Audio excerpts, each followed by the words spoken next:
4-5 जागा येतील की नाही असं सगळ्यांना वाटत असताना अजित पवार 42, कोणाचा तरी विश्वास बसेल का याच्यावरती? आणि लोकसभेला ज्या अजित पवारांचा 1 खासदार निवडून आलाय तिथे 42 आमदार येतात. 4 महिन्यात फरक पडला लोकांच्या मनात. ते कोण त्यांनी त्यांचं वक्तव्य केलं त्याच्याशी आम्हाला काय घेणं देणं आहे. जनतेने आम्हाला निवडून दिलेलं आहे. आम्हाला ज्यावेळेस लोकसभेच्या निवडणुकीमध्ये 17 जागा मिळाल्या, 31 जागा मिळाल्या नाही, त्यावेळेस आम्ही रडत बसलो नाही. आमची 1 जागा आली, आम्ही काय करायचं?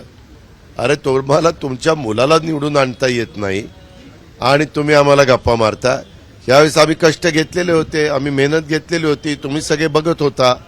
मागेही मला एका लोकसभेच्या निवडणुकीला माझ्या मुलाला निवडून नाही आणता आलं, दुसऱ्या निवडणुकीत माझ्या पत्नीला निवडून नाही आणता आलं. जे नाही लोकांनी कौल दिला, त्याच्यात काही ईव्हीएम मध्ये गडबड झाली नाही.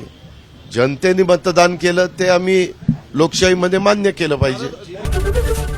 एबीपी माझा, उघडा डोळे बघा नीट.